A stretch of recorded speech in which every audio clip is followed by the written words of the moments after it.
Abuja, Abuja, zan je Abuja. Na fada tarko na biyu a al'amarinmu na soyayya. Ashe wata yarinya na gani, Nafisa yar autar mata ta Abuja yankin Gwagwalada.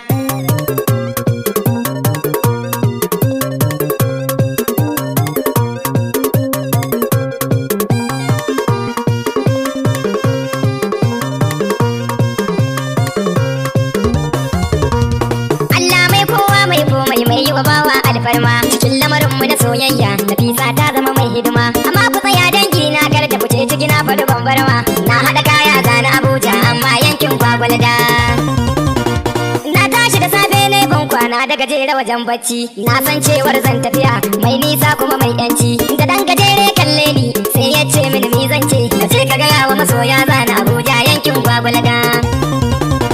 Ku saurara danginmu maza mata ku ji sauran zance na. Na dau hanya zana Abuja kun ji kalamun bakina. Na sa kaya na ci ado har da farin takalmi na.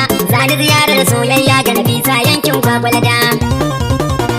Na fada tarko na biyu a al'amarinmu na soyayya. Ashe wata yarinya na gani, Nafisa yar autar mata ta Abuja yankin Gwagwalada. Nafisa mai addini ce ta Abuja yankin Gwagwalada. Nafisa ga kyawun hali tana son yin aikin lada. Ga tarbiyya da dabi'a a addini ba ta gargada. Shi yasa na ce na tashi yara zan je Gwagwalada.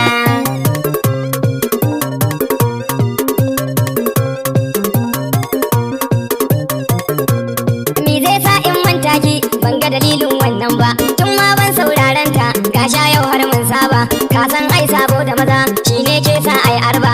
Yau Allah ya lamince mini gani Abuja Gwagwalada.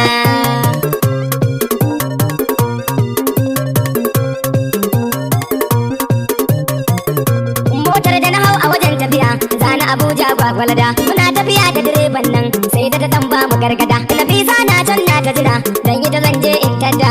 Sai da dare ya fara sai muka sauka Abuja Gwagwalada. Gari na Abuja ga iska ga hadari da cida ta ruwa. Gari ya dau haramar sanyi ga kuma titi ba kowa. Balle in dan ya tambaya in san inda nake tsayuwa. Na san cewar dai na sauka Abuja yankin Gwagwalada. Sai na kira ta waya in ce mata na zo yankin Gwagwalada. Gashi wayar ta a kulle Nafisa ta gana a yankin Gwagwalada. Na san ba ta kashe waya amma yawa kalan ba ta gwada. Ni kuma gana Abuja ina kan titi yankin Gwagwalada.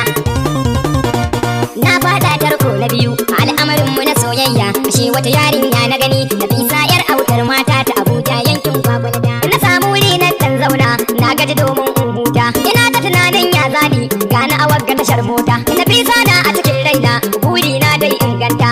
Na yi bisa da sai na tura mata gana Abuja Gwagwalada. Na fada tarko na biyu a al'amarinmu na soyayya. Ashe wata yarinya na gani, Nafisa yar autar mata ta Abuja yankin Gwagwalada. Na san cewar ba ta yaudara bare in ce halin mata. Kullum dai gurin ta nazo ta ce za ta zamo gata. Da safe da rana da daddare ni sai na ga wayata ta. Ta iya tsara kalaman soyayya ta Abuja Gwagwalada.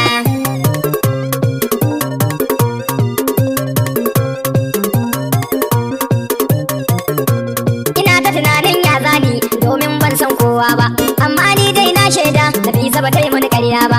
Kullum gurinta yaushe zan zo ta yi tarba. Ko da nan ne zan kwana sai na ga Nafisa a Gwagwalada.